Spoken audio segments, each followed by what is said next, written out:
Alright, my old china plates, welcome to Bermondsey Bites. Please like and subscribe.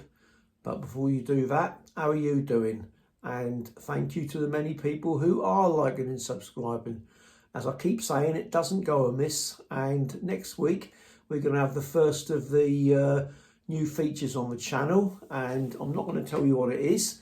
All I'm going to say is it's a pretty memorable one if you're kind of my age or around that. And it'll be filmed on location. Yeah. So you got that to look forward to. But as for now, we're looking at last night's game away at Coventry, ain't we? Sorry the video didn't go out this morning. I had one of those situations which are, I think, termed in polite circles, as unavoidably detained, which I was. But I'm here now, that's the main thing. Yeah, last night's game, to use that old cliche, we'll play an awful lot worse than that and win. Don't take anything away from that team last night. They played well. The defence, midfield and attack all linked up well. And the only difference between the two teams is the one that we have pointed out so many times.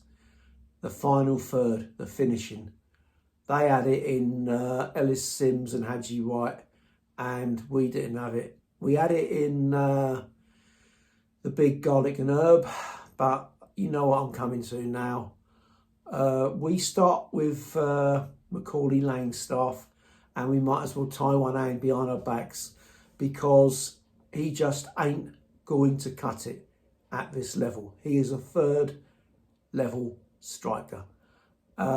He said about his confidence being sky high last season. Maybe he was bluffing, I don't know, but every time we start him, it's like starting with 9 men and playing with one striker. That's all I can say. Play Zach Lovelace, play Alex Matthews, just don't start him. Because as for the game itself, the first chance I can remember that we actually should have scored and didn't was Macaulay Langstaff. Corner, I think it was, scrappy, not really cleared by their defence, and he had a chance and the old onion bag should have bloomed, but no. I don't think it even required a save. I think it was blocked. But after that, you kind of got the impression that although we were matching them stride for stride, we were not really going to cut it in the final third. And they went ahead, and I wouldn't say it was against the run of play, but we were as good as they were last night. And when you consider the talent that's at Coventry, that's no, well, it's just, let's say it's a good compliment to any side to go to Coventry Building Society, as their ground called now, and have you watching, trying to be impartial and thinking, yeah, we were as good as they were. So they were ahead. Once they went ahead, it was always going to be a hard ask to come from behind. But now this is why I always go for him in the scoring stakes in predictions. That Serb, Mikhail Ivanovic, is so much better than he's given credit for. The speed he's got when the ball is played through for him, like it was last night. He is like a greyhound. And the goal, which levelled it up, I mean, everything you wanted to know about him as a quality striker, he showed it then. Not even bother to control it. Little flick, keeper was stranded, we were level. Before that, we could have gone ahead. I shouldn't just single out Macaulay Langstaff. Femi Aziz set himself and then dragged one wide, which he should have done much better with. And it's a story of it for us, though, isn't it? We always do these things. But the longer the game went on, I genuinely thought we were going to get a point from it. But questionable defending at the back. I don't blame Crookham. He seemed annoyed that he hadn't kept it out. On the first goal, incidentally, he made a superb double reflex save. although one was deemed to be over the line. And on the subject of that, Remain SA, you may have trained with us, but clearly you never bought into the whole Millwall ethic, because you're certainly not behaving like one of our own.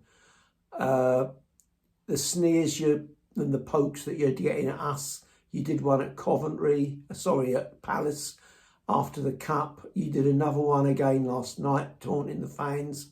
One day you're going to have to, whether we've gone up or you're still in the Championship, and that seems to be your level too, you're going to have to come back to a packed out den. And if you thought the abuse you're getting at the moment is bad, then that will be 10 times worse. You're a silly, silly boy.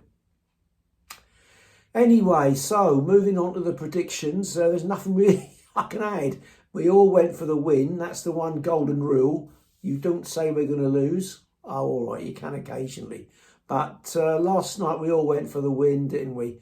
And I could claim a moral victory in as much as I did say Ivanovic was going to get the goal.